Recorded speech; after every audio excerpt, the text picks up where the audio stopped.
Tenemos primero a Jorge González, del blog de desdealicante.com. Os he dejado también los usuarios de Twitter por si queréis seguirles. Jorge, bueno, si queréis ir subiendo y así os voy presentando, ya vamos. Sí.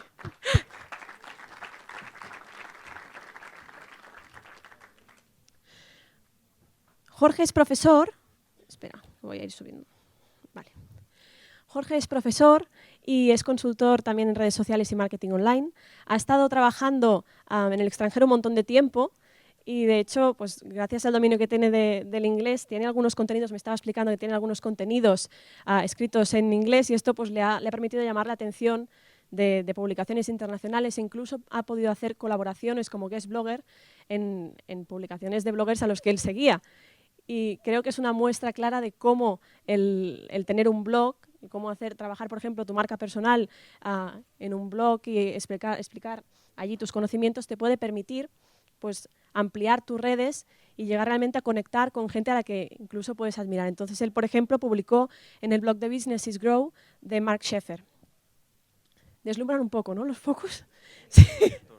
Sí. Si no, lo que podemos hacer luego sería apagar el proyector, dejar la pantalla en negro, por ejemplo, y se subieran las luces, no estaría mal. Bueno, a ver si luego se puede hacer algo así. Que si no, vais a dejar ciegos. Después tenemos también a José Fachín, del blog de josefachín.com.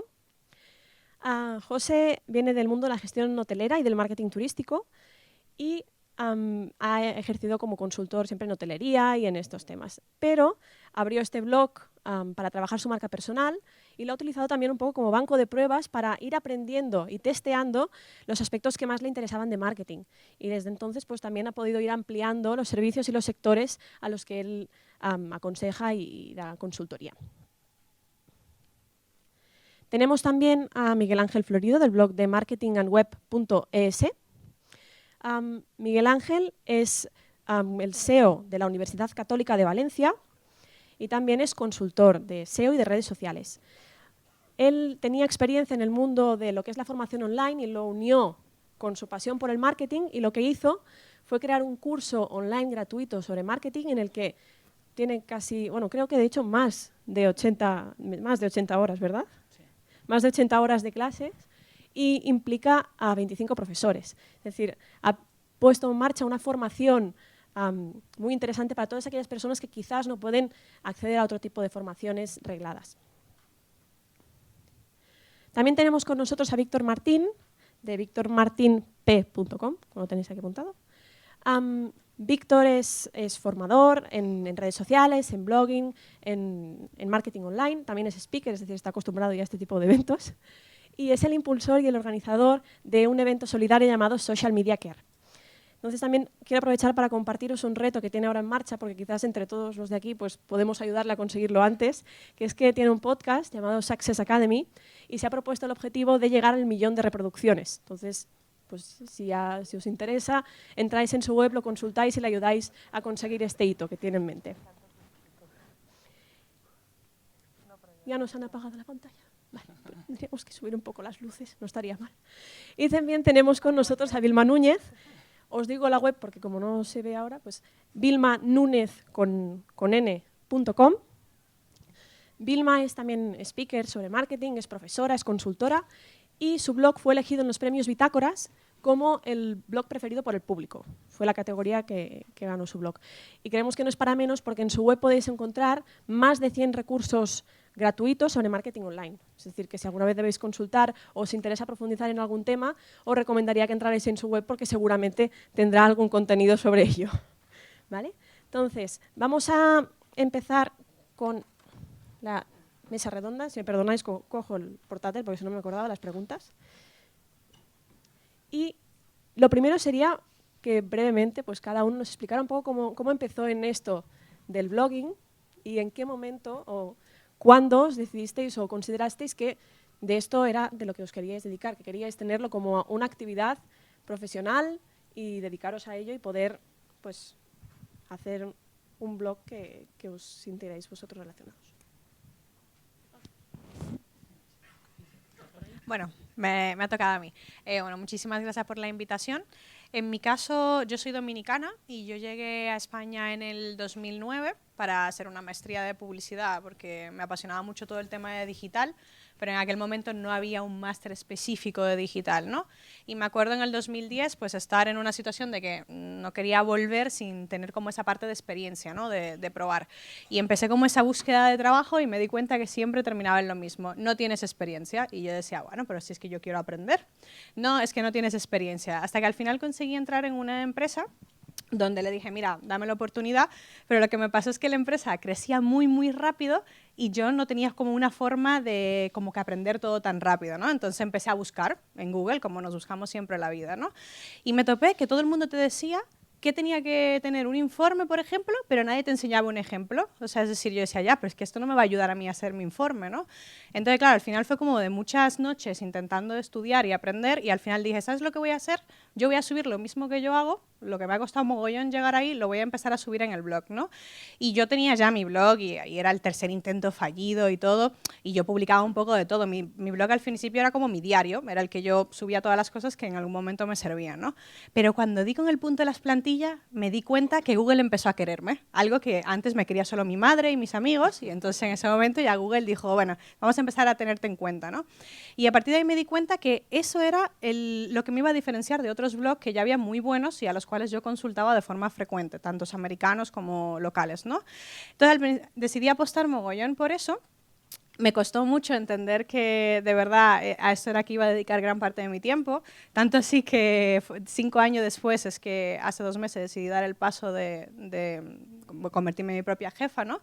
Y dedicarme mucho más a esto de la librería, pero fue a base de mucho no salir los findes, de mientras la gente se iba de fiesta y de viajes, yo quedarme trabajando con mi blog, de tener una doble vida, pero al final la verdad es que se agradece muchísimo porque siento que aporto un granito y que la gente es la que me hace mejor, porque mucha gente me preguntan, ¿tienes una plantilla de esto? Y yo, no. Entonces tienes que hacerla y entonces lo que pasa con el blog es que como nunca te haces realmente profesional. En realidad estás en constante crecimiento y aprendiendo muchísimo de la gente que te pregunta, de la gente que te lee y de la gente que tú también lees, ¿no? Esa es un poco mi historia, no me pasé los 3 minutos. Venga, pues sigo yo. Bueno, en primer lugar, muchas gracias a todo el equipo de Inbound Cycle, Pau, Berta, Elena, a todo el equipo por invitarme. Es un placer estar aquí con estos bloggers fantásticos. Y bueno, yo empecé con mi blog hace unos 2 años. Un tiempo atrás, hace unos 5 años, empecé a interesarme en el mundo del marketing online, sobre todo leyendo bloggers de Estados Unidos y aprendiendo, la verdad, de forma autodidacta. No he hecho ni cursos, ni másteres, ni nada. Empezaba a leer sus blogs, les empezaba a comentar, seguirles en redes sociales, conectando con ellos, pero llegó un momento en que pensé que yo para realmente aprender tenía que empezar a ejecutar cosas, ¿no? A hacer cosas. Así lancé mi blog, yo por otro lado soy profesor y el objetivo principal de mi blog es, por un lado, aprender yo y luego ir enseñando a otras personas lo que voy aprendiendo. Eso es. Muy buenas. Bueno, gracias por la invitación. Si veis que de golpe dejo de hablar es porque he muerto congelado, tengo mucho frío. Bueno, eso y entre el tercer grado también con las luces es un poco, pero bueno, un placer estar aquí, la verdad. Y nada, yo empecé con mi blog más o menos por el año 2010. Yo tenía una empresa que me estaba funcionando muy bien y utilicé aquel blog, que es el blog actual que tengo ahora, para compartir todo lo que yo iba aprendiendo con mi empresa, ¿no? Todos los experimentos que ponía en práctica y que me funcionaban o no, pues bueno, lo compartía con el blog. Paranoias que yo tenía, reflexiones, inspiración, no sé, cualquier temática que a mí me parecía interesante, la compartía en el blog. Como os podéis imaginar, este blog no lo leía ni mi madre tampoco, ¿vale? Hasta que un día publiqué un artículo sobre redes sociales, publiqué un artículo sobre Twitter. Y vi que aquel artículo en particular empezó a funcionar realmente bien, empecé a tener muchísimo tráfico. Entonces fue curioso porque bueno, vi aquí la gallina de los huevos de oro y empecé a publicar constantemente artículos sobre redes sociales, Twitter, Facebook, etcétera, etcétera. Y es curioso porque me contactaban empresas que querían contratarme. Y yo siempre decía que no era contratable. Yo tenía mi empresa, me funcionaba bien, me estaba ganando bien la vida y decía que no era contratable. ¿Qué ocurrió? Que fue pasando el tiempo y aquellas 2, 3 peticiones de contratación mensuales fueron creciendo. Cada vez... ¿Soy yo? No. Perdón. Esas 2, 3 peticiones de contratación mensuales fueron creciendo y cada vez eran más peticiones, hasta que llegué a un momento, a un punto tercer grado de nuevo, llegué a un punto en que dije, no soy yo, ahora.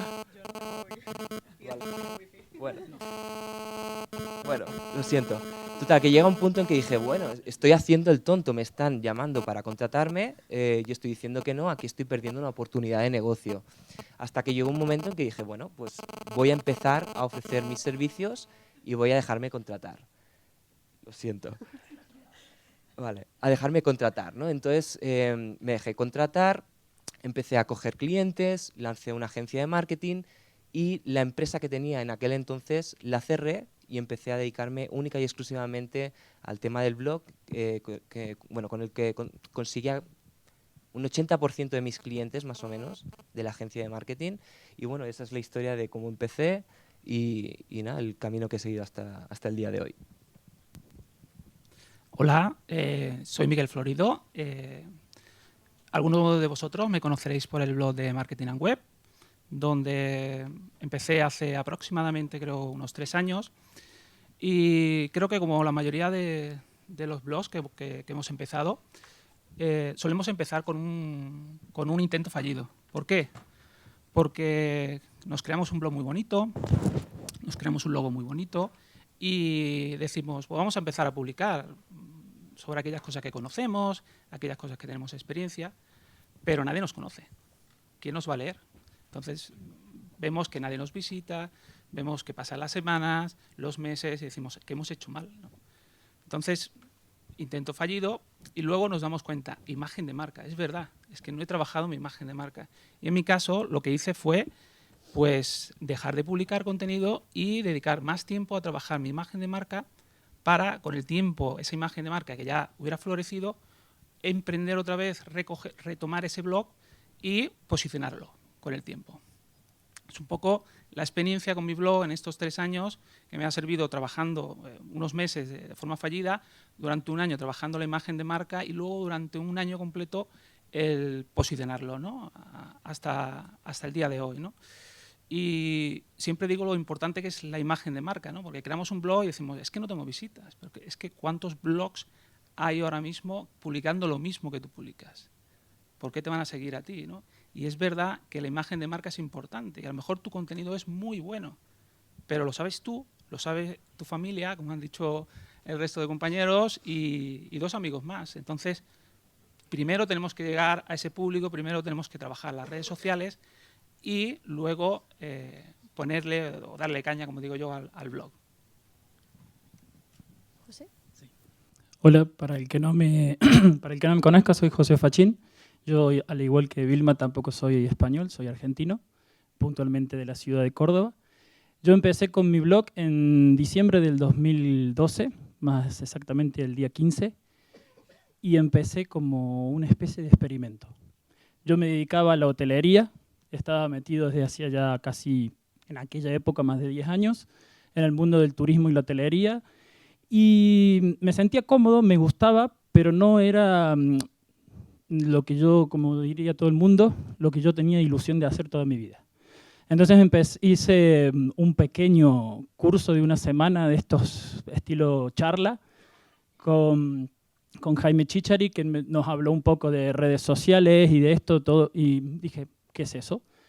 Me abrí un blog y empecé a hablar de hotelería, porque obviamente marketing todavía no conocía mucho, y empecé a practicar. Todo ese primer año lo hice en una plataforma gratuita de wordpress.com, todo ese 2013, porque como quien diría, el primer mes casi no existía, era aprender cómo se usaba esa herramienta. Y a medida que iba aprendiendo cosas durante ese 2013, aparte de hacer mi trabajo en hotelería, por las noches me ponía y explicaba. También vuelvo a mostrar el paralelismo con Vilma, de que ella dice que hacía las plantillitas. Bueno, yo hacía experimentos en redes sociales y contaba. Esto me funciona, esto no me funciona. Y a pequeña escala, porque tampoco tenía muchos seguidores. Esto me enganchó y soy una persona un poquito cuando algo le gusta y se siente cómodo, no lo suelta y le pone horas y horas y trabajo. Aquello de las 4P, el pico y la pala la llevaba a full. Y ese 2013, llegando casi al año del blog, ya cada vez estaba como quien diría, mejor asentado en el mundo del marketing. Dejé de hablar tanto de hotelería, que al principio hablaba un poco de lo que era gestión de personal, de tecnología en hoteles, de atención al cliente, de TripAdvisor y todo ese tema. Empecé a dejar casi hablar de eso y a hablar mucho más de lo que era marketing, pero también enfocado a lo que era bar, restauración, turismo y todo el tema.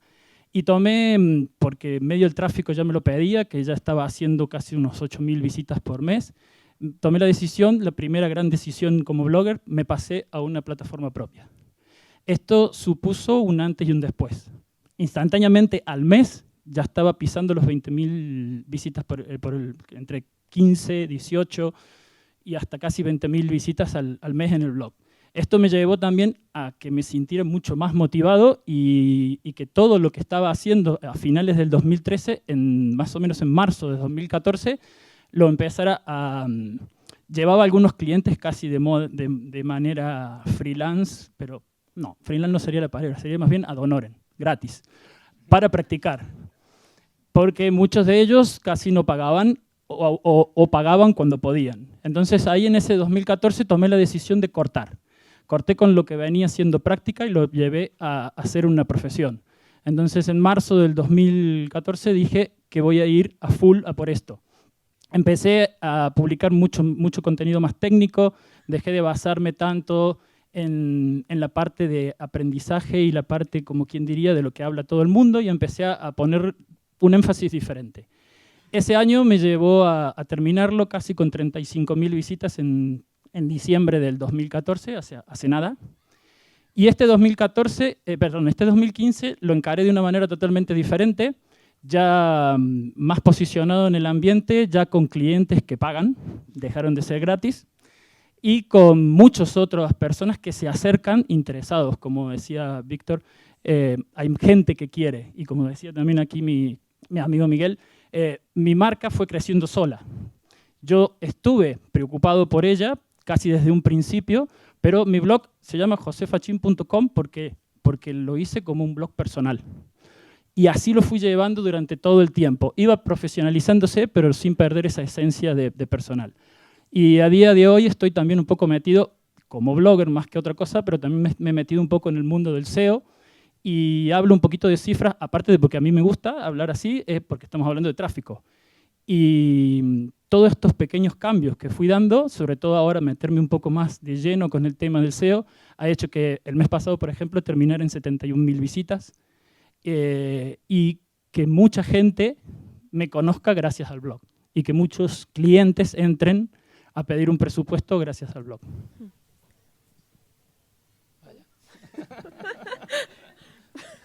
Vale. Entonces, bueno, ahora ya creo que más o menos está dentro de los 3 minutos, no me quiero extender más. Pues me gustaría empezar preguntando un poco por una pregunta que quizás puede interesar a aquellas empresas que aún no tengan o no estén trabajando al tema de atracción de tráfico mediante un blog, por ejemplo. Imaginémonos una empresa que quiere empezar a captar tráfico orgánico para su web, y quizás tiene el blog o no lo está trabajando del todo aún en serio, pero ha leído que cada vez los contenidos tienen más importancia, ¿no? Cada vez están ganando más relevancia en el tema del posicionamiento y no sabe cómo sacar partido pues, a esta vía que hay a través del marketing de contenidos. Quería preguntarle a Vilma, primero, a ver, ¿dónde crees que deberían empezar las empresas a trabajar la captación de tráfico? Mira, si ya tienen un blog, yo diría, olvídate que lo tienes y vamos a empezar de cero. Porque a veces se tiene un blog y se publica por publicar, por llenar hueco, por llenar espacio. Porque he leído que si publico 3 posts a la semana, Google me va a querer. Y eso es mentira. Tenemos que volver a los inicios, ¿vale? Los inicios significa que ese blog tiene que estar totalmente optimizado. Y para que tu blog esté optimizado, tienes tú como marca ¿qué? Esos keywords que han hablado ya varios ponentes, tenerlos muy claro, porque esas palabras son las que te tienen que perseguir, ser tu sombra en todos tus posts para posicionarla. No después, mira, es que yo esta palabra no la tengo posicionada. Lo segundo es que mucho autobombo todo el tiempo, mi marca, mi marca, mi marca, mi marca, mi startup, mi empresa. O sea, yo no sé en qué momento nos hemos entendido que escribir un post de cómo se utiliza tu herramienta a fondo es a lo mejor un contenido de demasiado valor.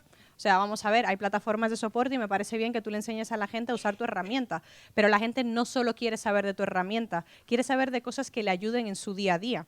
A mí me sorprendió mucho que del blog Social Media Examiner, no sé si lo seguís, este año hicieron los premios y había ya 4 blogs de marcas, o sea, empresas estaban entre los mejores blogs de redes sociales, ya no eran por profesionales. ¿Qué tienen todas estas empresas en común? Que se olvidaron de vender su moto, básicamente. Se enfocaron en vender lo que la gente quería. Buffer, por ejemplo, que es una herramienta de programación, ¿qué hacen? No voy a hablar solamente de programación, casi ni mencionan ahora la programación. Hablan de todo lo que su público utilizaría. Esos buyer persona que hemos estado hablando, pues tenerlos muy claro, qué es lo que quiere cada tipo de público para que se lo des, ¿no? Al final yo siempre digo que la fórmula tendría que ser un 80 lo de ellos y el 20 lo de nosotros, porque es que cuando ellos están contentos, ellos nos van a ser nuestros embajadores y van a ser los primeros en leer el contenido, en dejar un comentario y en compartirlo sobre todo, ¿no? Entonces, yo creo que tendríamos que como que volver a los inicios, básicamente, para poder luego atraer. Luego otra cosa que hay muchos blogs que no hacen de empresa, y no sé si estáis de acuerdo conmigo, es que el tema de la captación de leads, ¿vale? Lo tienen como medio abandonado. O sea, se enfocan mucho a nivel de negocio, sí, vamos a hacer la super mega landing page, pero en realidad no trabajan mucho la parte de esos lead magnet o esos contenidos de valor de verdad, ¿no? O si lo hacen, no lo hacen pensando en una estrategia posterior. Entonces, eso tenemos que trabajarlo muy bien. Todo en la parte de contenido es verdad, influye bastante, pero cuando a mí una startup viene y me dice, vale, quiero abrir un blog para mi campaña de lanzamiento, no te equivoques. O sea, un blog te puede ayudar, ¿vale? Es un soporte extra, ¿vale? Que va a ser tu apoyo, pero no tiene que ser el eje, a lo mejor, para que tú te llenes de venta, ni te forres, ni mucho menos. Hay muchas cosas que hay que hacer alrededor, ¿vale? Y no solo es de un contenido. O sea, si yo, por ejemplo, vendo Coca-Cola, no puedo solamente hablar de la Coca-Cola, tengo que hablar de muchas cosas relacionadas a la Coca-Cola que me lleven a la gente a que luego quiera consumir mi producto, ¿vale? Eso sería, no sé si alguien tiene algo más. ¿Qué acciones recomendaríais al empezar? ¿Qué tipo de acciones de marketing les diríais? ¿Que escribieran solo artículos? ¿Que buscaran otro tipo de formatos de contenido, quizás? ¿Que abrieran temas de suscripción a blog o newsletters, hacer emailings? A ver, sí, contenidos, pero es que también, a ver, hay muchos contenidos que funcionan muy bien. Por ejemplo, las guías prácticas. Nos montamos una guía, cómo funciona el email marketing, y hacemos la guía súper larga con todos los pasos, y si mi empresa está relacionada a ello, la podría colar, ¿vale? Pero en realidad es un tema también de probar. O sea, yo te puedo decir que a mí el contenido que mejor me funciona en mi blog son las plantillas descargables, pero esa es mi estrategia de contenido que no tiene por qué funcionarle a otro. Entonces yo creo que hay muchos formatos, hay infografías, que en tu caso también las utilizas muy bien y posicionan muy bien, pero a lo mejor no es lo de otra. Tenemos que hacer un calendario editorial, a lo mejor 1, 2, 3 meses, para probar cuál es el contenido que de verdad retiene a nuestra audiencia, que engancha, ¿vale? Porque hay contenidos que son para atraer, para que la gente entre y nos conozca, y hay otros que son de convertir, que no podemos equivocarnos ahí. O sea, un blog no es para forrarse, que es lo que todo el mundo cree, que si tienes un blog personal o de marca te vas a forrar, y no es así en realidad, ¿vale? Hay toda una estrategia detrás. De lo mismo. Yo haría un hincapié porque a mí me toca puntualmente trabajar con mucha pyme, con mucho emprendedor y pequeña empresa.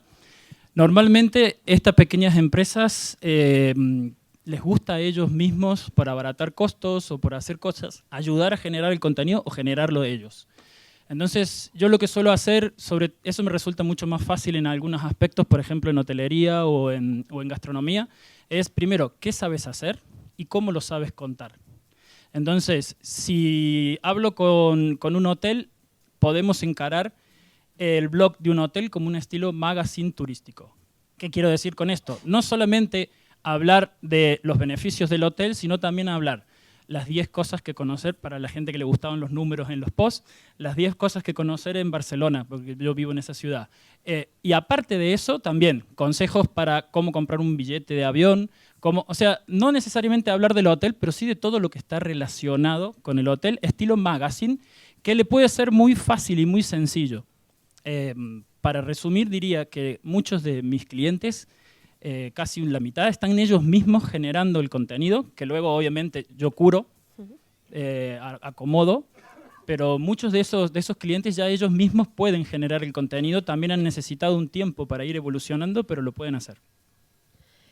¿Y quieres aportar algo, Miguel? Sí, me gustaría decir pues, que yo considero que una parte muy importante y que a veces se pasa demasiado rápido es la definición del target de usuario, ¿no?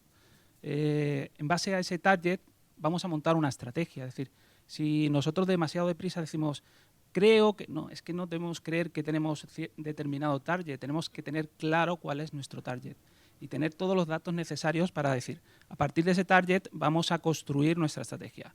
Aquí se ha hablado de las palabras clave y demás, que son importantes, pero vuelvo a lo mismo. De nada sirve si yo soy una agencia de marketing y me pongo a hacer 25 preguntas y respuestas para pasar una entrevista de trabajo, pues voy a traer mucho tráfico, sí, pero a lo mejor no para convertir, simplemente para que me visiten. A lo mejor no es la mejor estrategia de contenidos.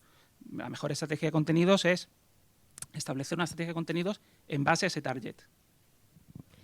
Y ahora que hablabas de pues, algunas acciones que quizás no funcionan, ¿cuáles serían, por ejemplo, Víctor, los errores o las cosas a evitar en estas primeras fases? ¿Qué dirías que no deberían hacer? Bueno, en primer lugar, a la hora de generar contenidos, es muy habitual generar contenidos que atraen a tu competencia, en vez de atraer a tu potencial cliente, ¿vale? Entonces, por eso es tan importante lo que ya se ha dicho muchísimas veces, ¿no? Lo de definir a tu buyer persona, tu avatar, tu cliente potencial, cliente ideal, como lo queramos llamar, ¿vale? Y sobre todo generar esos contenidos para que atraigan a esos potenciales clientes y no a la competencia. Segundo error, lo ha comentado Vilma, es que muchas empresas no están haciendo bien captación de leads. Están dejando de lado el email marketing. El email marketing es uno de los mejores canales en cualquier estrategia de marketing online, es uno de los principales pilares, ¿no? Entonces, hacemos captación de leads en caso de que no lo estemos haciendo, punto 1. Y punto 2, una vez tenemos esos leads hay que tratarlos de alguna forma, hay que hacer un cultivo de leads.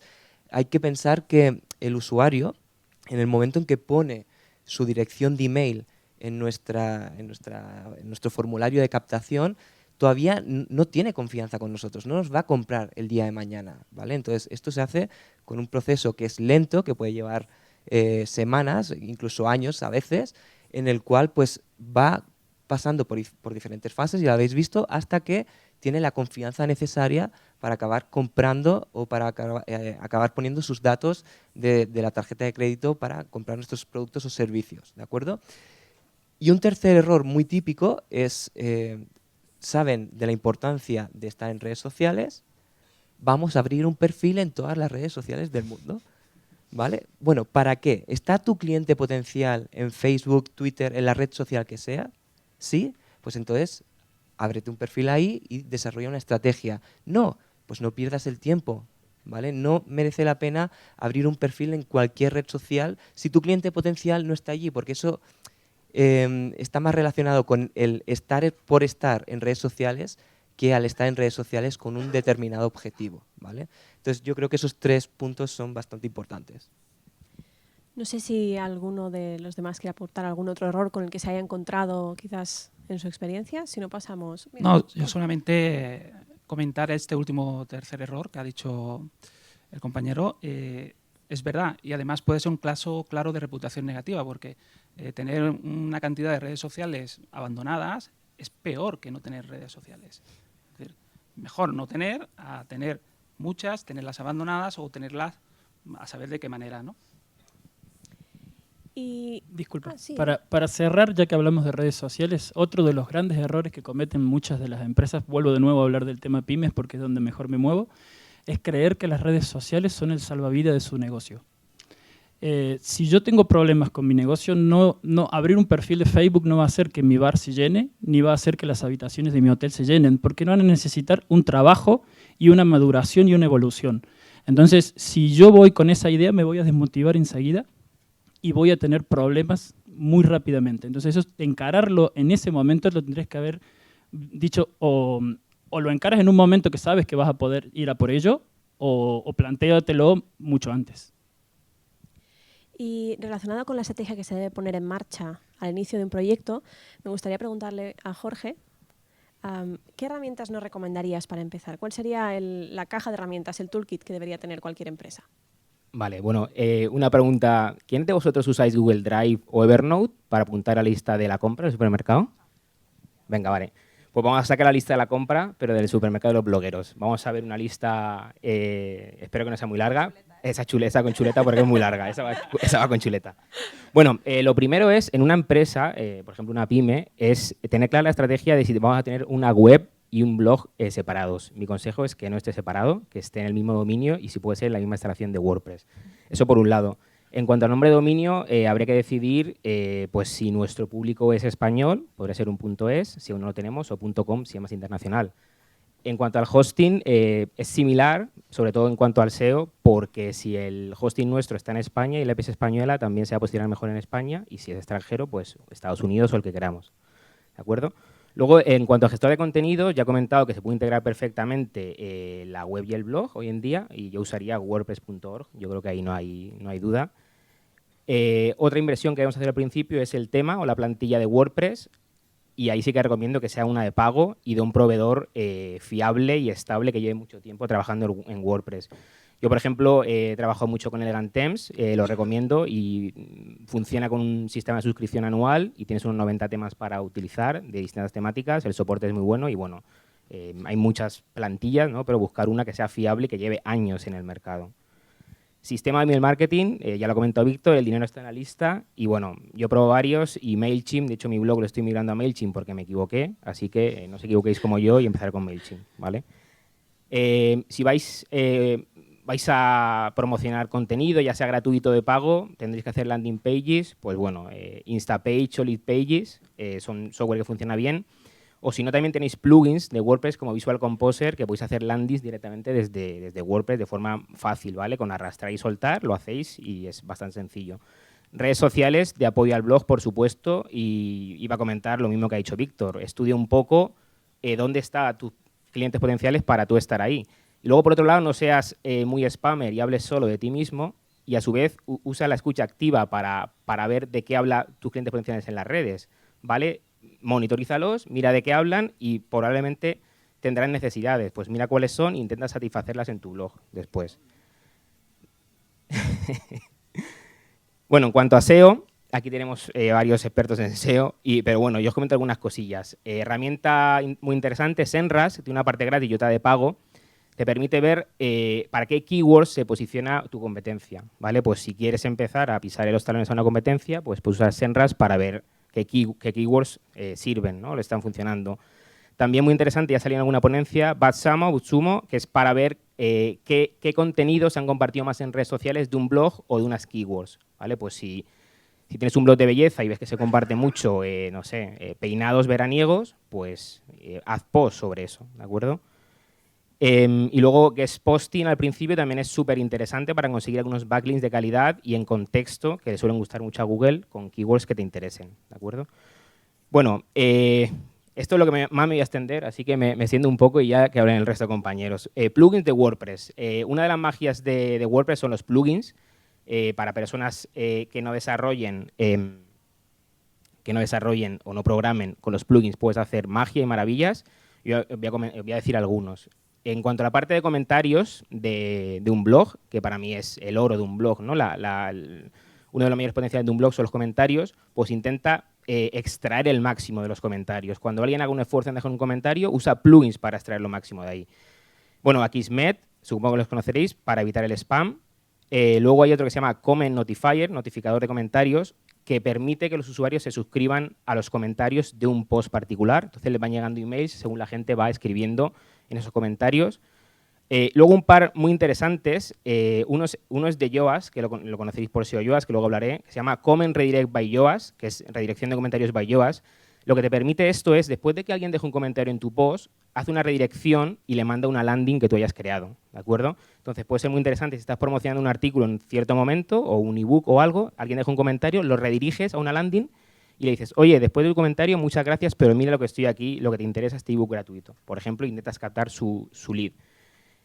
Muy similar, Thank Me Later, como dame las gracias después en inglés, te permite mandar un email automatizado después de que alguien deje un comentario, ¿vale? Eso también es súper interesante porque alguien deja un comentario, le mandas un mail que es automatizado y le dices, bueno, pues las gracias, por supuesto, muchas gracias, y desde ahí le puedes volver a mandar otra landing de tu blog para convertir o para lo que tú quieras, ¿de acuerdo? Bueno, seguimos con plugins. SEO es súper importante en un blog, sobre todo, bueno, en toda la vida del SEO, pero al principio hacerlo bien. Y el plugin clásico es WordPress SEO Yoast, que es básico. Y os voy a comentar algunos truquillos que pueden servir, y de hecho lo hemos estado comentando con Miguel en la comida, algunos truquillos que pueden servir para vuestro blog para el SEO. Bueno, muchas veces nos volvemos locos haciendo el SEO de un post, ¿vale? De un artículo solo sobre tu blog. y nos dejamos de lado las categorías.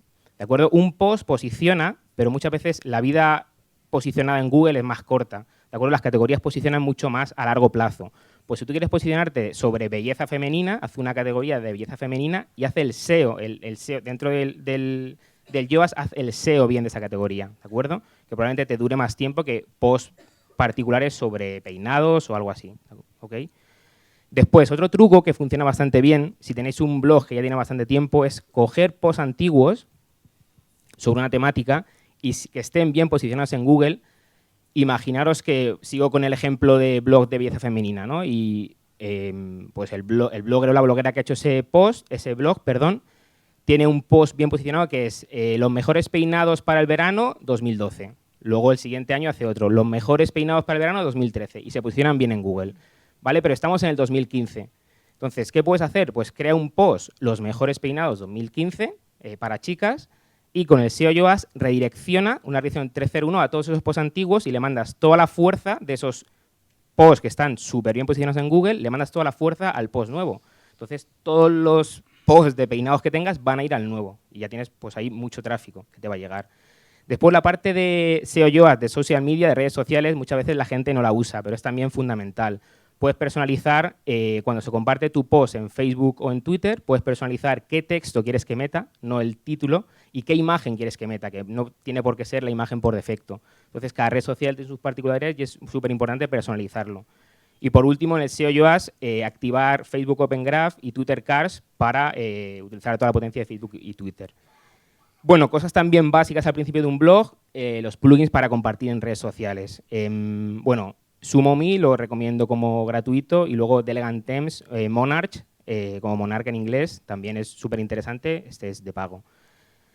Relacionado con redes sociales, muchas veces creamos un post, lo compartes en Twitter una vez, dos, tres y lo dejamos ahí, ¿vale? Pero Twitter es una red súper instantánea en la que podemos recompartir contenido antiguo, ¿vale? Pero hacerlo a mano cuesta trabajo. Tenemos plugins que directamente nos cogen posts antiguos y nos los comparten en Twitter, ¿vale? Unos tweet all posts, tuitear el post antiguo, o Evergreen Post Twitter, son posts que directamente son plugins que directamente te cogen un post antiguo y a cierta hora del día lo comparten en Twitter automáticamente. Entonces te va generando tráfico en Twitter gratis, tú no haces nada. De Twitter te manda tráfico a tu blog. También relacionado con redes sociales, Social Locker, de un bloqueador lo habréis visto por ahí, el típico bloqueador de redes sociales que te dice, bueno, tienes un post aquí súper interesante y ahora te voy a dejar un videotutorial. Pero el videotutorial está escondido por este plugin y pone, si quieres ver el vídeo o si quieres bajarte el PDF o lo que sea, haz un +1, haz un tweet, haz un like, ¿vale? Eso da mucha viralidad y la gente cuando ha llegado hasta ahí normalmente lo hace porque te has tragado todo el post, pues ya lo vas a hacer, ¿de acuerdo? Lo vas a hacer y lo vas a compartir. Y ya para terminar, los formularios, ya hemos hablado aquí de email marketing, pues plugins para captar leads a través de email, pues SumoMe, que es gratis, de pago está Bloom, de Elegant Themes, OptimMonster, Thrive Leads, Hello Bar, funcionan todos bien, es probarlo, que sea compatible con el resto de vuestros plugins, con vuestro tema, que funcione bien. Y en cuanto a formularios generales, Gravity Forms y Cotton Form 7. Y bueno, termino ya y ya os dejo. Vaya lista más completa. Luego, ¿Te has dejado alguno? sí, luego yo creo que puedes escribir un post, ponerlo todo, nos avisas y lo compartimos y así nadie se pierde. ¿En serio? Se me ha olvidado, gracias Berta. Bueno, de hecho, llevas toda la razón del mundo, pero próximamente publicaré un ebook sobre plugins de WordPress y estos y mucho más estarán ahí. Llevas toda la razón del mundo. Pues nos avisas, lo compartimos y así Captando todo el mundo... leads, sí. Sí. Hola, hola. ¿Funciona bien el micro? Sí, ¿no? ¿Se Sí, escucha? vale. Sí. Pues si puedes, bueno, estas serían las herramientas que podríamos utilizar, por ejemplo, algunas de ellas, que podríamos utilizar al empezar un proyecto, pero quizás entre la audiencia hay gente que ya tiene una página con tráfico, ya tiene un blog con tráfico, pero quiere sacarle más rendimiento. Entonces, José, por ejemplo, ¿qué trucos les darías para optimizar la conversión o qué herramientas podrían utilizar para aprovechar el tráfico que ya están recibiendo? Para optimizar un poco el tráfico, hay muchas empresas, muchas pequeñas páginas web, pymes que tienen páginas web, que tienen blogs, que ya tienen un suficiente tráfico, un tráfico interesante. Podrían utilizar algunos de los plugins de todos los plugins que dijo aquí nuestro amigo, para captar leads. Y después entraríamos en una parte que hoy precisamente la estuvimos comentando con Víctor, que es algo en lo que quiero empezar a implementar mejor, que es todo el tema de la curación, de la parte de la captación de la curación del lead. Entonces, yo puedo hacer un ebook, puedo hacer una plantilla, puedo hacer diferentes cosas, como por ejemplo, hoy también hablaba con Miguel de hacer un video tutorial, que la persona, para poder acceder a ese video tutorial con contenido obviamente premium, con esto me refiero a un contenido que no sea fácilmente encontrado en internet, se suscriba a nuestra newsletter. Pero aparte de la captación en sí, que es complicado, pero mucho más complicado es hacerla bien. ¿A qué me refiero?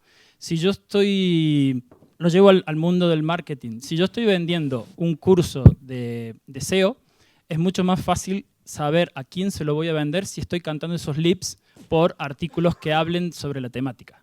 Si yo he hecho un artículo sobre superación personal o sobre un evento de Facebook, puedo llegar a sacar algún lead de calidad de allí, pero quizás sea mucho mejor segmentarlos desde la misma captación y hacerlo con enlaces que vengan de... Entonces, si lo vemos por parte de una empresa, yo normalmente lo que suelo hacer con mis clientes es genera un contenido estilo una guía de los lugares que puedas ir a visitar en Barcelona.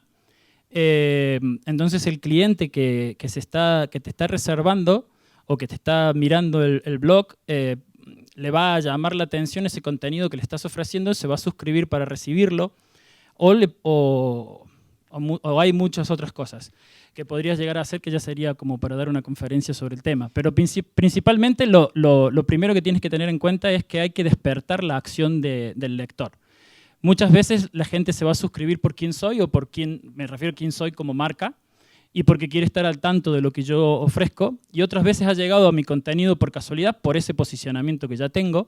Entonces, en el mismo contenido yo tengo que transformar ese contenido para que la persona le interese suscribirse, y eso lo puedo hacer, para resumir, o ofreciéndole un regalo, o ofreciéndole un valor tan interesante y tan atractivo dentro del mismo contenido, que la persona se quede con ganas de ver qué será lo próximo que le voy a ofrecer.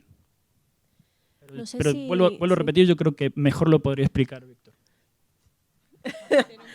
Toma regalito. ¿Cuál era la pregunta?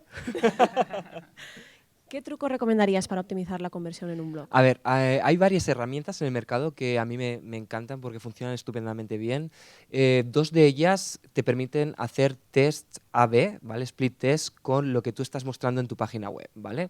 Estas herramientas, una de ellas es Optimizely.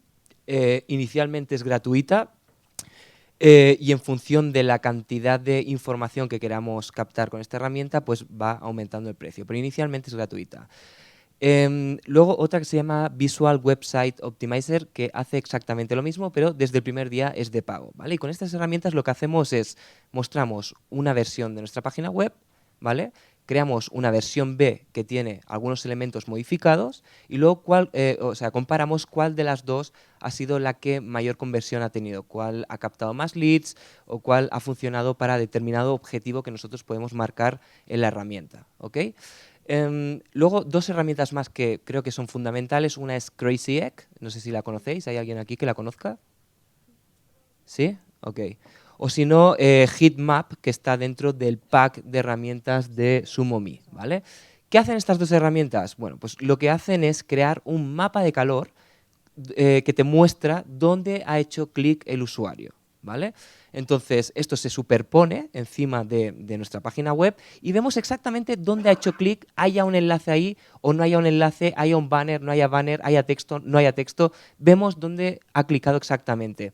Y esto, como podéis imaginar, es sumamente útil para optimizar una web, ¿no? De cara a la conversión. Yo pongo, por ejemplo, un botón de un color, le pongo el Crazy Egg o el Heatmap encima y veo si realmente la gente está clicando en ese botón o no. Le cambio el color y veo cuál es el comportamiento del usuario, ¿vale? Entonces, estas cuatro herramientas, Heatmap es gratuita, Crazy Egg creo que vale unos $100 al año, ¿vale?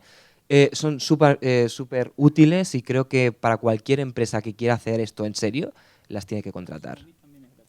Sí, sí, SumoMe es gratuita, ¿vale? O sea, el pack de herramientas de SumoMe, que no solo viene el heatmap, sino también viene List Builder, que es el típico pop-up para hacer captación de leads. Viene también una herramienta que se llama Content Analysis, que te permite saber hasta qué punto un usuario va bajando en tu página web, ¿vale?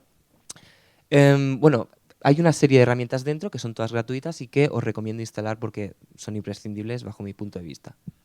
Ahora que comentabas esto del pop-up, por ejemplo, de suscripción, ¿estáis a Ujú. favor de los pop-ups o creéis que son efectivos? Completamente. O sea, hay estudios que demuestran que el pop-up sí que es cierto que es molesto. De hecho, ¿quién de aquí no odia un pop-up? Que levante la mano, por favor. ¿Vale? Los pop-ups son muy molestos, pero está comprobado que no interfieren en la navegabilidad y la usabilidad del usuario. O sea, el usuario lo que hace es quejarse, lo cierra y sigue navegando, ¿vale? Y este pop-up lo que hace es que la captación de suscriptores realmente sea mucho más efectiva, se captan hasta más del doble de leads gracias a estas herramientas, ¿ok? Entonces yo, bajo mi punto de vista también, pop-up sí o sí. Entonces, todas aquellas empresas que digan, no, es que yo soy anti-pop-up, yo siempre digo, bueno, puede ser anti-pop-up, puede ser antisistema si quieres, ¿vale? Pero pruébalo primero, pruébalo y mira si a ti te está funcionando, si te es útil o no. ¿Te funciona? Pues déjalo, obviamente. Vas a captar muchísimos más leads. ¿No te funciona? Pues quítalo, pero al menos pruébalo. Yo simplemente quería comentar lo que acaba de decir Víctor. Estoy de acuerdo con él. SumoMe, yo, por ejemplo, contaros mi experiencia. Yo lo instalé en mi blog hace un año aproximadamente y en un año he conseguido, con un plugin gratuito, que no es un plugin ni me ha costado dinero ni nada, 9.000 suscriptores en el blog. Es decir, pasar de 0 a 9.000 en solo un año. Y de esos 9.000 suscriptores, en torno a 7.000 suscriptores vienen del pop-up. Con lo cual estamos viendo que el 70% de los 3 módulos que tengo de suscripción proceden del pop-up. A mí tampoco me gusta, pero es que es lo que más suscriptores me está trayendo. Pues hablemos ahora un poco de las fuentes de tráfico que son las que recibís en vuestro blog. Me gustaría hacer la pregunta de aquí, ¿alguien tiene miedo a Google? No, ¿cómo le voy a tener miedo a Google? Yo le ¿Los tengo mucho cambios amor y en Google? respeto. Una mezcla de amor y respeto le tengo. Y, por ejemplo, Facebook, con todos estos cambios constantes.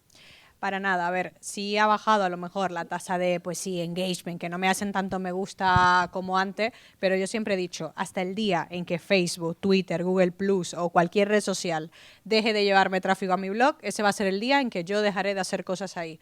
¿Qué pasa con Facebook? Sí, pero yo creo que es un reto al final. O sea, cuando te la ponen difícil, es como cuando te gusta alguien y te lo pone difícil. O sea, tú te lo curras porque tú quieres enamorarle. Entonces, al final, es lo que hace que te salga de tu zona de confort, ¿no? O sea, a mí me pasó que yo tuve una situación profesional personal durante los últimos 9 meses que yo descuidé mi comunidad en Facebook y empecé, bueno, seguí publicando los posts de mi blog, pero claro, escribía uno a la semana con suerte, los escribía rápido y mi comunidad, ¿qué hizo? Se apagó. Porque la gente es así, cuando tú estás van a 1.000, pero cuando tú no estás van a -1.000, ¿vale? Entonces, claro, ahora con todos los cambios de Facebook y tal, pero lo puedes recuperar. Entonces, claro, yo lo que tengo que buscarme nuevas formas y currármelo y yo creo que esa es la parte más divertida del trabajo que hacemos, ¿no? Entonces, como blogs no podemos publicar nada más el titular, tenemos que darle un poco de cariño y al final yo creo que todas las páginas se diferencian ahí por esa parte de cariño y que cada uno lo publica de una forma. Yo soy cursi, yo pongo corazones, ¿vale? O sea, ahí pongo emojis y tal, pero esa es parte de mi forma, ¿vale? Otros piensan, Víctor tiene una parte más así también de inspiración y de frases que comparte su opinión y tal.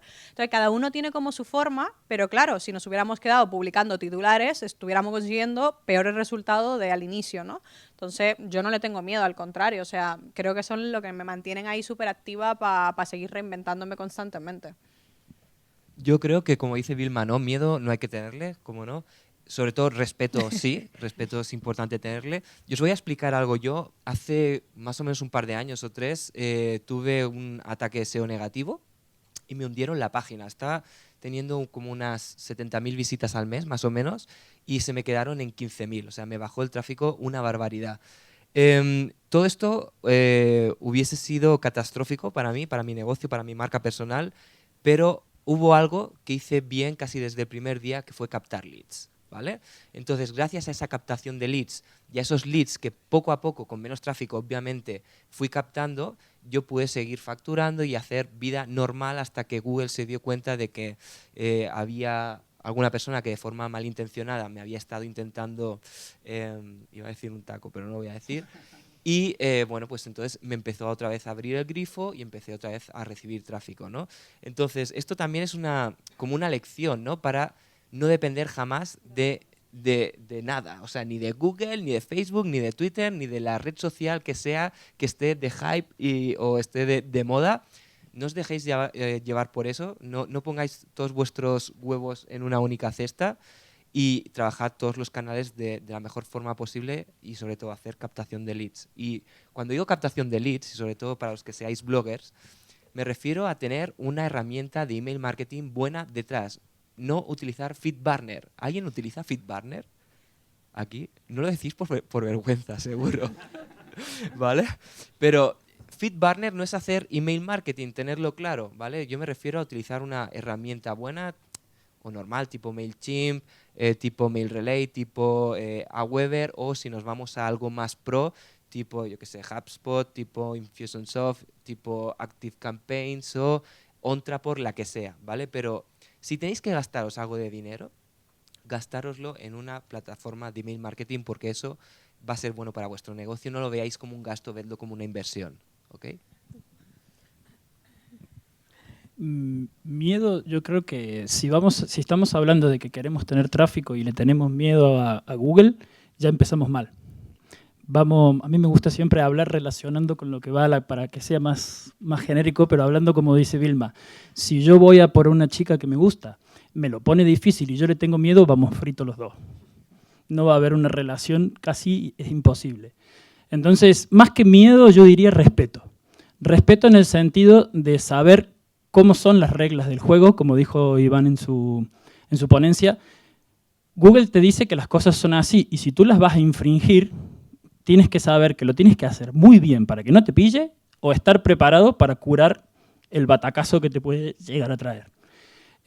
Actualmente yo soy partícipe de no, como también dijo Víctor, de no poner todos los huevos en la misma cesta, pero también de ir probando.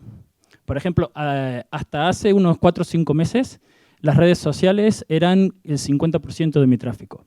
A día de hoy, como estoy haciendo experimentos con SEO y con palabras clave, 75% es Google. Entonces, tú tienes que ir adaptándote a la situación que vas viviendo. Hay muchas personas que por la temática que tocan en su blog, o sea blog personal, sea blog de empresa, o sea blog de lo que sea, las palabras claves a las que tendrían que atacar están pero súper competidas y por gente que le duplica en autoridad y que le duplica en tráfico. Entonces, quizá esas personas, si gastan todo su esfuerzo en Google, pierdan tráfico. ¿Por qué? Porque no van a poder pasar ni siquiera a la segunda, de la tercera página. Entonces, quizás esas personas tendrían que invertir más dinero en no tenerle miedo a Facebook y en hacer su comunidad. No solo Facebook, Twitter, Pinterest, Google+, Instagram, aunque a muchos no les gusta Google+, a mí me encanta. Determinadas redes sociales que te dan un movimiento. Por ejemplo, hubo hace un par de meses esta web, que ahora no me viene el nombre a la cabeza, donde se descargaban aplicaciones de internet que sufrió Softonic. Sufrió una penalización que perdió millones de visitas mensuales. Esta red social hacía pura y exclusivamente SEO. Entonces, al no dedicar a formar una comunidad, entonces para ellos eso supuso una pérdida impresionante de dinero. Quizá si hubieran hecho, como también dijo Víctor, manejar un email marketing, manejar una comunidad en redes sociales, hubieran tenido una viralidad diferente, entonces lo que baja por un lado sube por el otro. Miguel, ¿verdad que tú habías estado haciendo experimentos con el tema del tráfico de redes sociales? Sí.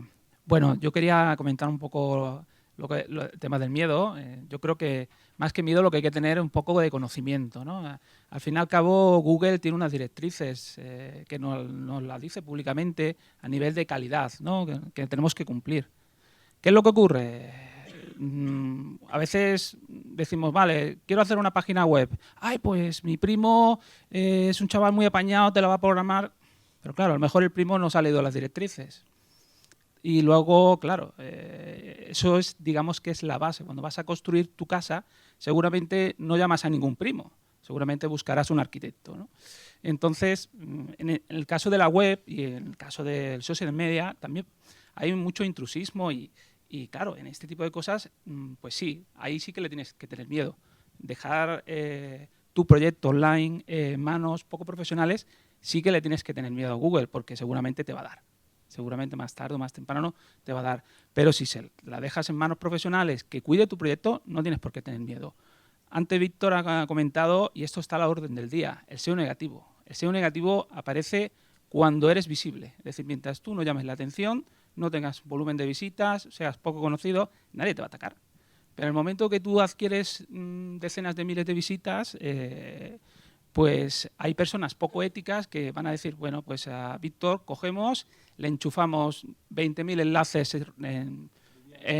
con la palabra Viagra, Cialis, páginas rusas o chinas y que venga el amiguito del pingüinito y le pegue un hachazo, ¿vale? por los enlaces.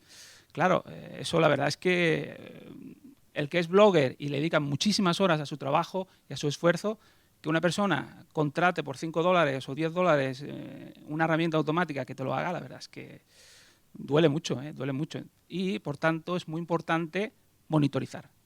Es decir, estos enlaces que tenemos, antes el amigo Jorge ha mencionado muchas herramientas, yo voy a añadir una más, que se llama Ahrefs. Es una herramienta fantástica para monitorizar nuestros enlaces y no hace falta que seamos un SEO, simplemente tenéis que echar un vistazo a la curva de crecimiento y pronto veis, ¡yumba!, una subida muy bestia y decís, oye, ¿eso qué ha pasado? Vamos a analizar qué ha pasado ahí. Porque en un simple vistazo vamos a ver si nos han hecho un ataque SEO negativo. O analizando los anchors, ¿no? Que de pronto empiezas a ver viagras y palabras así un poco raras y dices tú, esto es algo raro, ¿no? Como hemos empezado un poco más tarde, me gustaría saber si hay gente en el público que tenga preguntas para poder pasarlas ahora, si queréis. Sí. No sé si tenemos por aquí el micro. ¿Dónde están? Están todos aquí, ¿no? Ah, vale. Y pasamos a las preguntas que vayan haciendo, así también diversificamos.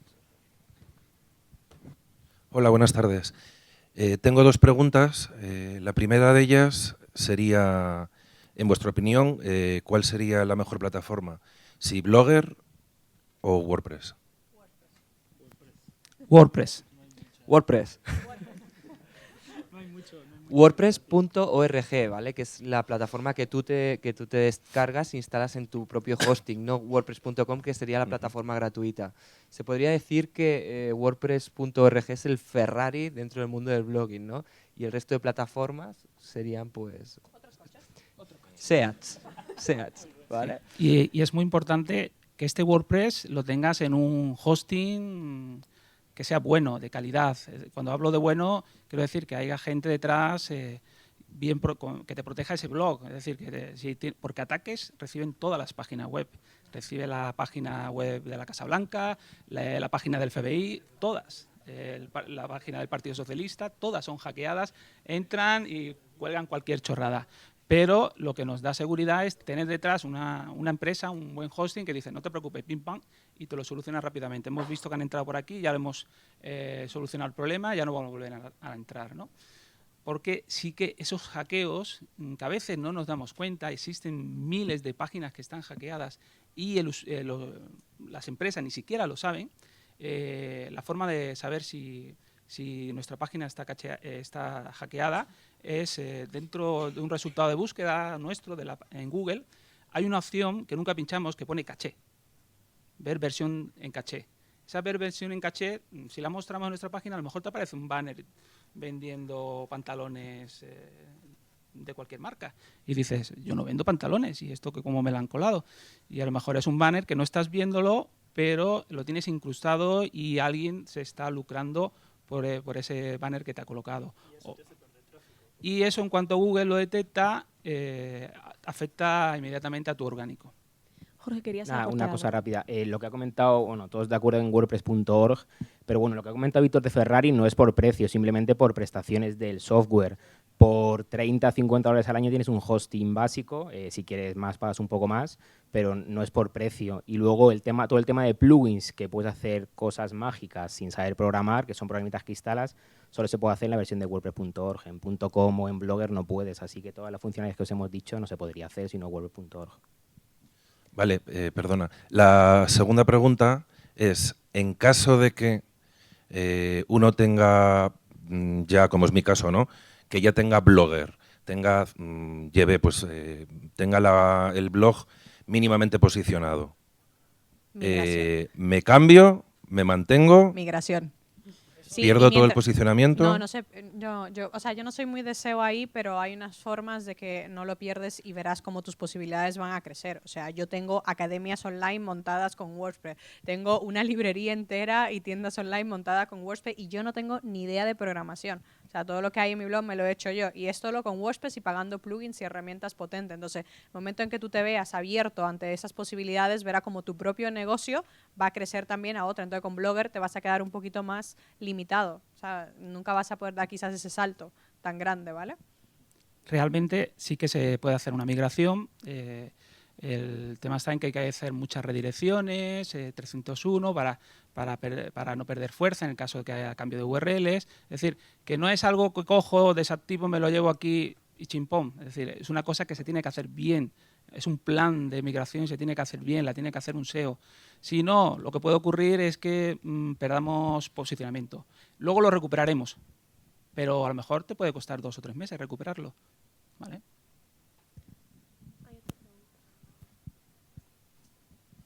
¿Puedes mantener la mano levantada si te ve Aniol?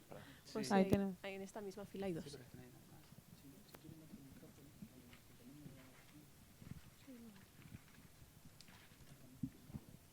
Hola, quería haceros una pregunta así un poco en general, porque habéis hablado de muchos plugins, pero yo tenía entendido que tener en un blog muchos plugins te ralentiza el blog y no es recomendable. No sé si hay un número ideal o, por ejemplo, el Jetpack tampoco lo habéis nombrado. No sé si ese quizá podría sustituir a varios de los que habéis nombrado. Vale. Si decimos un número mágico, la mayoría de la gente dice 10.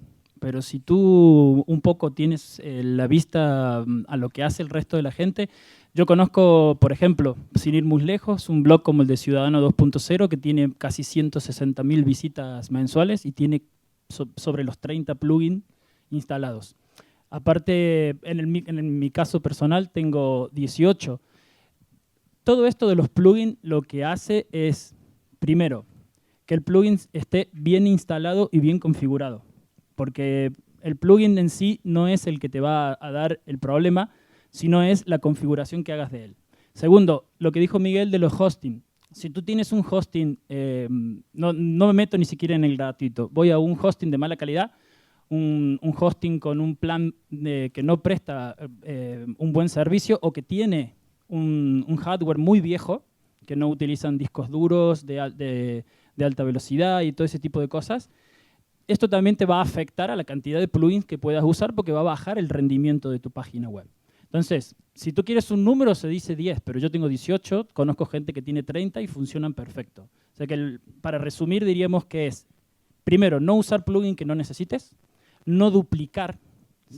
Por ejemplo, yo sé que Jetpack, lo que tú estabas ofreciendo, tiene 30 y pico de opciones, pero hay opciones de Jetpack que por más que las tenga Jetpack no son lo suficientemente positivas que le sacas mejor provecho sin instalar a otros. Entonces, en esos casos sí te interesa, pero si tú no lo necesitas, no instales. Entonces, depende de muchas variables. Bueno, yo quería decir que el tema de los plugins, eso es un mito, el número, yo no sé por qué a la gente le gusta hablar de eso, ¿no? Tanto, ¿no? Sí, es verdad, no sé por qué de tanto el número de plugins. En mi caso tengo 22. Así que... Y he estado en algún webinar donde se habla mucho de esto, pero es que no tiene nada que ver. Lo primero que tenemos que pensar es que el peso de un plugin varía en función del plugin. Y que a lo mejor 10 plugins pueden pesar menos que WordPress SEO by Yoast. Entonces, ¿de qué estamos hablando? Si tenemos 10 plugins que son mucho más ligeros en velocidad de carga que el WordPress SEO by Yoast. ¿Nos cargamos WordPress SEO by Yoast? Muy poco se lo cargan. Entonces, no. El número de plugins no influye a no ser que los plugins que hayas elegido sean igual de pesados que WordPress SEO. Si coges 4 o 5 de ese tipo y los plugins a lo mejor te retrasen 3 segundos, dices, oye, pues algo tengo que hacer, ¿no? Pero aquí entran muchos factores, un buen cacheo, un buen plugin de caché que gestione bien la caché. Luego hay servidores que tienen una capa de caché por encima, hay CDNs que aceleran la velocidad. Y si tú lo tienes todo bien optimizado, puedes tener 22 plugins como yo. Y tu página carga en segundo y medio. Nada, es muy rápido. Mira, los plugins al final son programas, ¿de acuerdo? Que desarrolla gente que son gratis o de pago. Entonces, no es tanto el número de plugins, sino cómo está programado el plugin.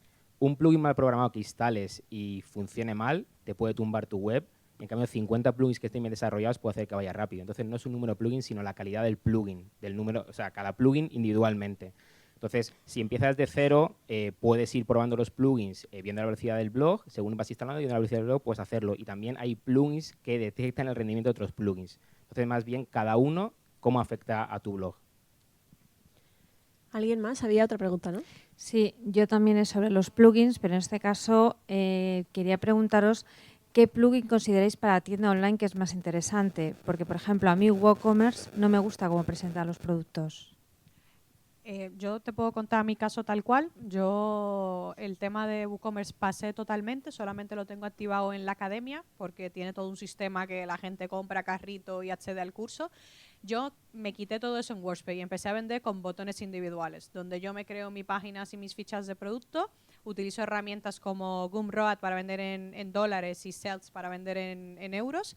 Ellos se encargan de todo, mis clientes reciben mensajes automáticos, yo recibo la información, exporto a MailChimp, le envío recibos automáticos, o sea, me hacen como todo ese trabajo sucio y la experiencia de usuario de mi cliente es mucho mejor, ¿vale? Entonces, a veces queremos mucho buscar cosas y a lo mejor es una pequeña herramienta que no te cobra un fijo, te va a cobrar si tú ganas. Si tú no ganas, no pagas, pero si ganas, cobras una comisión. Entonces, al final, tienes que valorarlo ahí. Yo te recomiendo que hagas una prueba a ver qué tal te funciona, si es un negocio pequeño. Evidentemente, si es uno más grande, pues hay que buscar una solución ya mucho más escalable, sobre todo, ¿vale? No sé si de e-commerce queréis...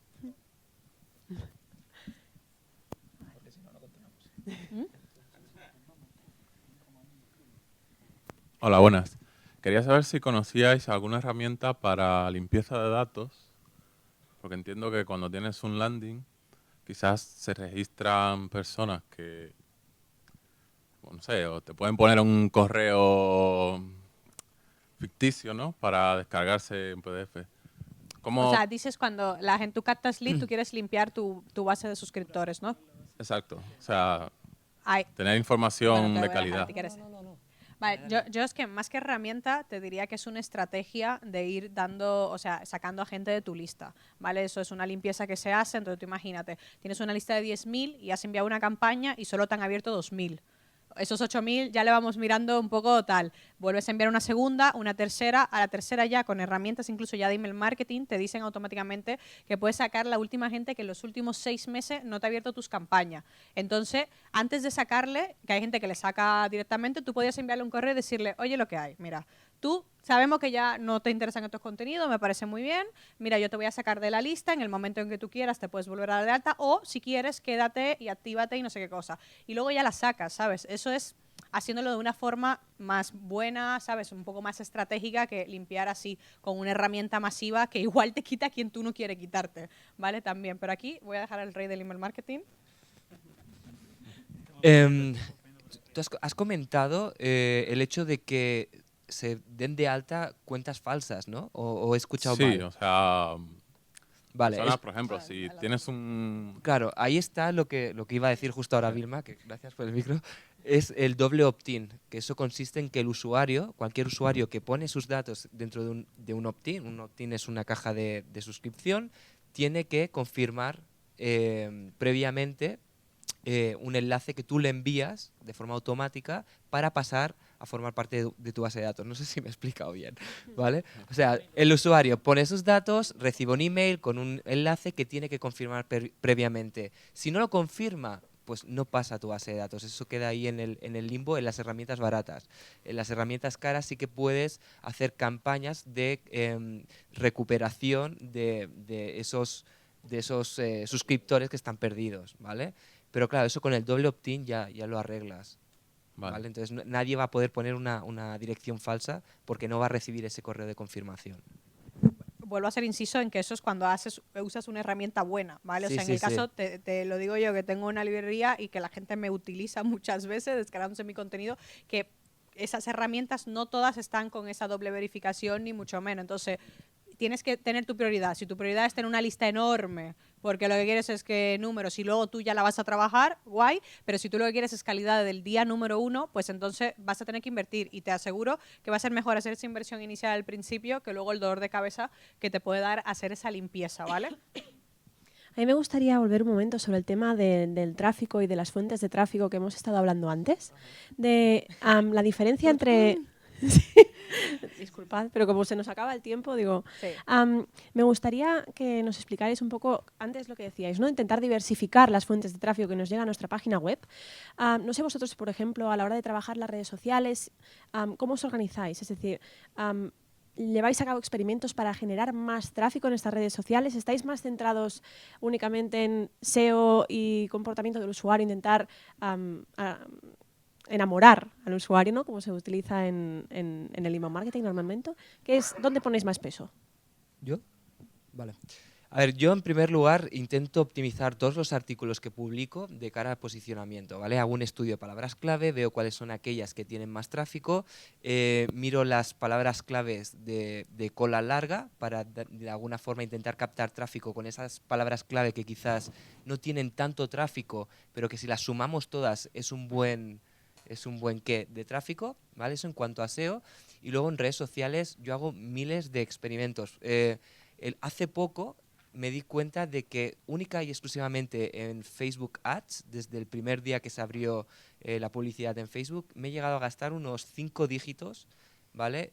Única y exclusivamente en Facebook Ads para hacer captación de leads, para hacer captación de tráfico, etcétera, etcétera. Entonces, a mí Facebook me funciona muy, muy bien, personalmente, porque, bueno, digamos que ya he conseguido ajustarlo de tal forma que me está funcionando.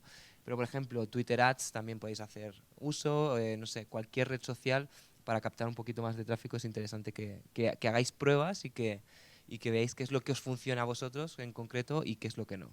Yo, siguiendo mucho el ejemplo, eso también lo hago, pero hay algo que hago, es que yo cuando escribo mi post, lo escribo para Google, ¿vale? Es ahí, esto es para ti.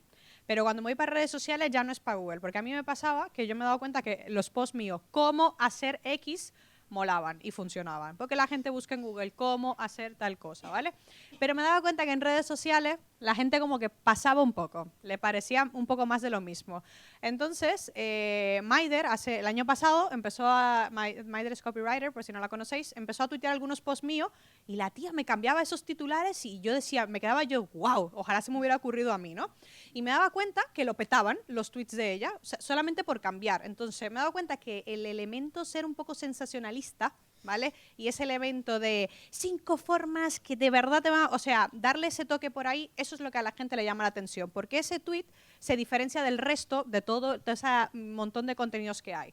Otra cosa que yo hago es irme a tope con los emojis, ¿vale? O sea, me he dado cuenta que los emojis molan mucho, que funcionan muy bien, y en Twitter y en Facebook estoy a saco con los emojis. Tengo emojis, yo tengo un diario de emprendedora donde cuento mi aventura, tengo un emoji para mi diario, tengo un emoji para mi post, mis flechitas, porque a la gente, o sea, en usabilidad y en todo siempre te lo dicen, indícale la acción, que la gente diga, sí, a sus órdenes, o sea, tal cual, y yo le digo, mira, haz clic, y le pongo la flecha para que no se pierdan, ¿no? Enfoco muy bien lo que quiero.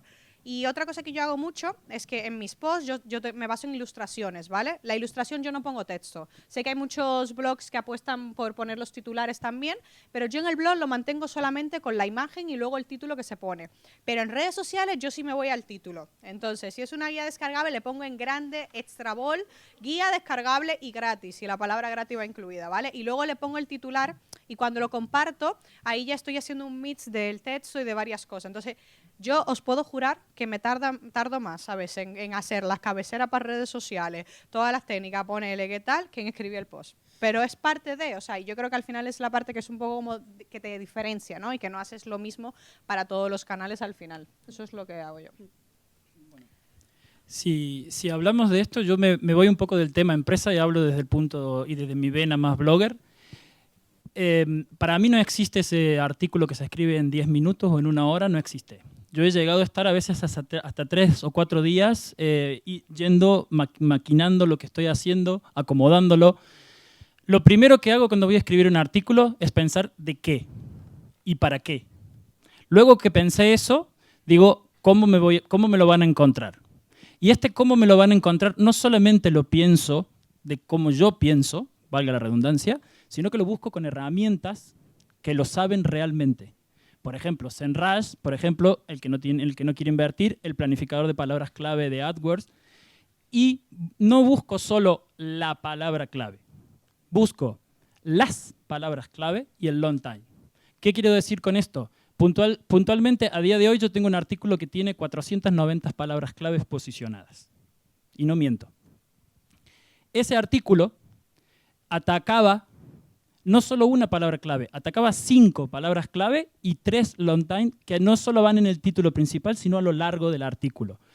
Primero y principal tenemos que tener en cuenta que para atacar un abanico tan grande no puede ser un artículo de 300, 400 palabras. Ese artículo tiene casi 3.000, aunque tengo muchos más largos, pero ese tiene puntualmente casi 3.000.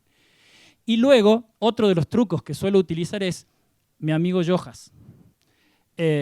Yo el título que le pongo al post lo hago pura y exclusivamente para mi lector. Luego cojo otro título diferente porque Google me muestra solo 60 caracteres, un carácter más y ya es puntito y eso baja CTR.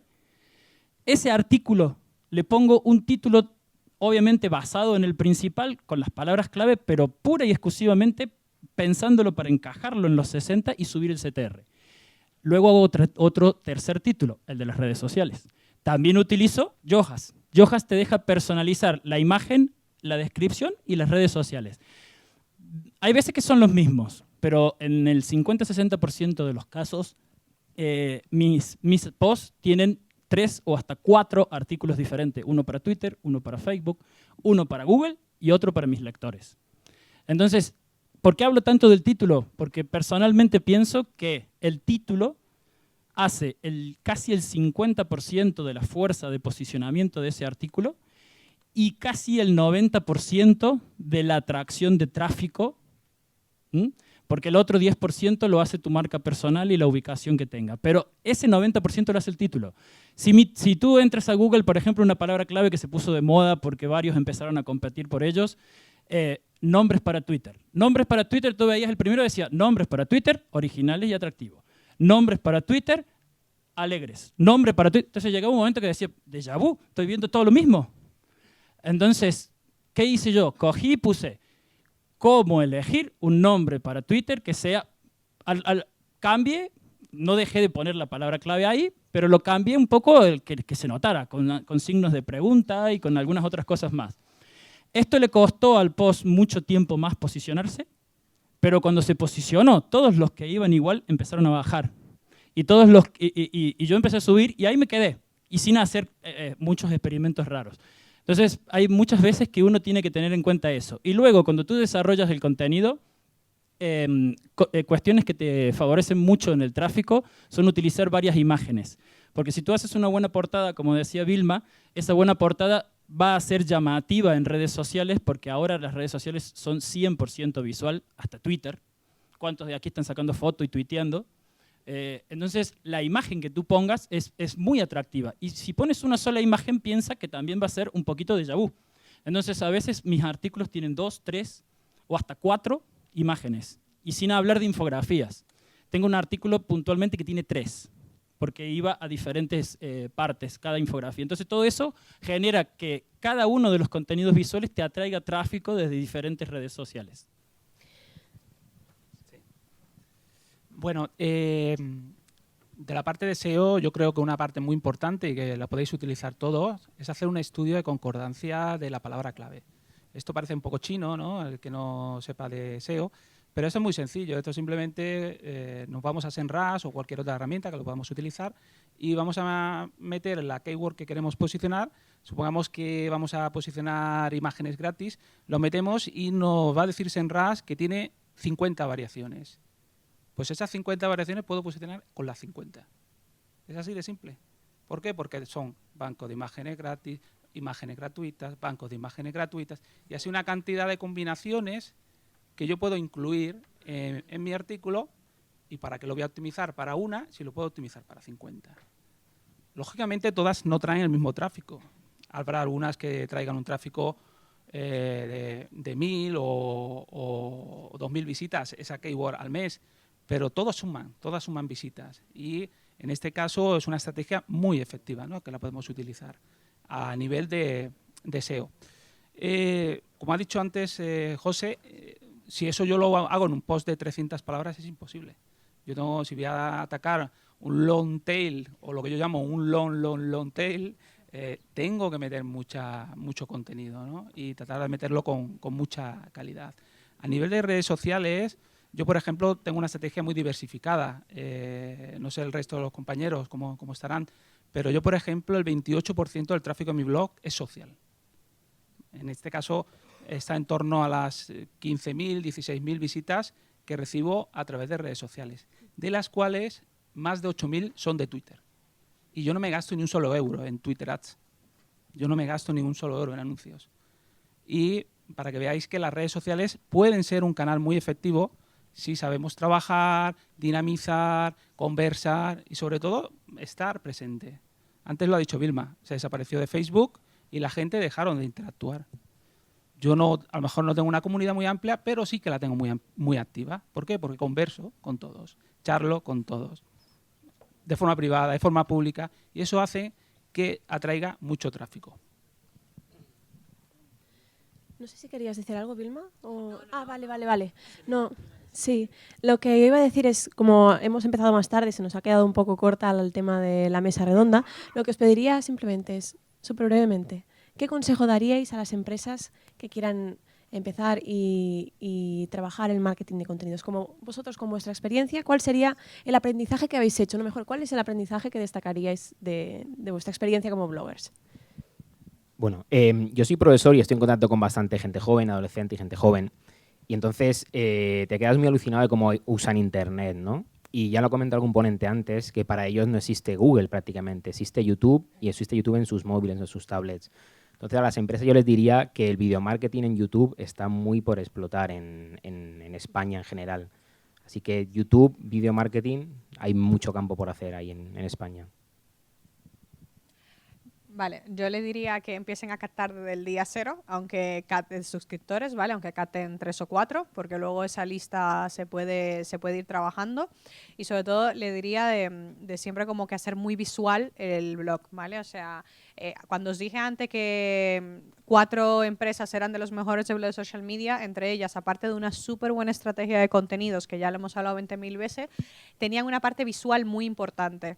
Ya no solo infografías largas, sino hacían mini infografías, hacían muchas gráficas, ¿vale? O sea, una grafiquita que te resume lo mismo que te dice todo el post, pero resumido de una forma visual.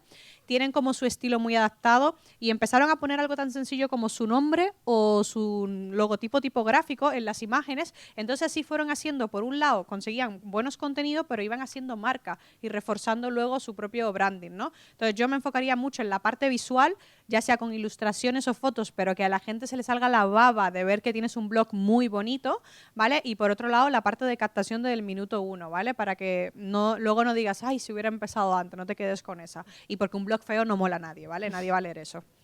Víctor. Bueno, yo a mis clientes lo que le digo siempre es que a la hora de generar contenidos que no se vuelvan locos, ¿vale? Y os explico por qué. Es típico que te entra alguna empresa nueva y te dice, no, es que hemos escuchado que video marketing es el futuro. O hemos visto los podcasts que también son el futuro. Vamos a hacer un podcast, vamos a hacer tal, vamos a hacer cual. En primer lugar, miremos a ver qué recursos tenemos, de qué recursos podemos disponer, qué tipo de contenidos podemos generar y cuáles se nos da bien generar. No se trata de generar cualquier tipo de contenido porque haya una moda, recomendación o lo que sea. Entonces, vamos a ver qué es los recursos que tenemos, qué es lo que podemos hacer y vamos a hacer algo, o sea, una sola cosa, pero vamos a hacerla muy bien, no vamos a hacerlo todo. Bueno, yo estoy de acuerdo con ellos y les sumaría algo que se dijo en una de las ponencias de aquí que me encantó. El pico y la pala con la paciencia. 3 de las P's, ¿vale? ¿Por qué? Porque leemos en muchos lugares cómo llegar de 0 a 10.000 en 3 meses. Cómo llegar de 0 a 10. Eso le pasa a una persona en millones. La mayoría de los mortales, como somos todos, se lo tiene que currar para tener eso o comprarlo hecho. Entonces, si no ponemos sobre todo mucha paciencia, pero con pico y pala, no vamos a llegar a ningún lado. Bueno, yo recomendaría un aspecto que considero muy importante, que es la fidelización. Es decir, no solo queremos que nos visiten el blog, sino que se hagan fieles lectores y vuelvan esos lectores, ¿no? Eso es muy importante. Necesitamos crear una comunidad lectora en torno a ese blog, ¿no? De nada nos sirve si traemos tráfico, pero ese tráfico al final se nos escapa como agua en las manos, ¿no? Tenemos que conseguir crear una comunidad fiel, una comunidad que de forma de tráfico directo, a lo mejor tenemos, yo por ejemplo de tráfico directo tengo en torno al 20 o 25% del tráfico total. Es decir, tengo mucha gente fiel que directamente entran a mi página, ¿no? Y eso yo creo que es un aspecto que es muy importante. Yo desde hace un año que conocí a Susana Morín, a mi amiga Susana Morín, que es la que yo llamo la musa de las infografías, me dio por hacer infografías y la verdad es que las infografías es una manera muy efectiva de abarcar muchas áreas del marketing y la comunicación. ¿Por qué? Porque trabajas tu imagen de marca, trabajas el SEO. ¿Por qué? Porque mucha gente la va a compartir y vas a conseguir enlaces naturales. Consigues un gran impacto, una gran viralidad en redes sociales, muchas visitas, mucho tráfico, solo a través de una infografía, solo a través de un único elemento.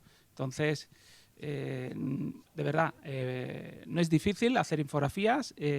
Yo soy ingeniero informático y recuerdo en un post que nos mencionaron a José y a mí, entre los mejores infograferos español. Digo, sí, yo soy ingeniero informático. Sí.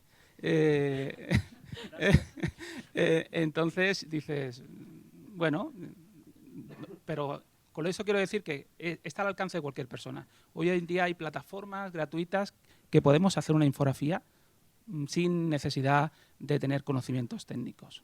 Yo, por ejemplo, soy un ingeniero atípico porque me encanta Photoshop y lo manejo desde hace muchísimo tiempo. Y yo mis infografías no las hago con plataformas, sino las hago con Photoshop, con capas y todo lo demás.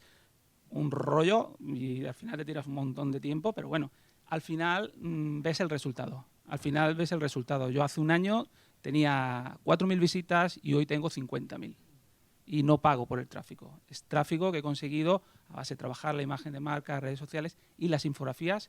El que conoce mi blog sabe que las meto sí o sí. O sea, es raro el post que no tengo infografía, ¿no? Bueno, pues con estos consejos yo daría ya por finalizada a la mesa redonda y también la jornada de hoy, el Inbound Marketing Made in Madrid. Muchísimas gracias a todos por haber venido. Lo que os digo, la semana que viene os mandaremos los vídeos de todas las sesiones y además os mandaremos también una encuesta de satisfacción que nos vendría súper bien si la pudierais rellenar para tenerlo en cuenta en la siguiente edición. Muchas gracias y que vais a pasar una buena tarde.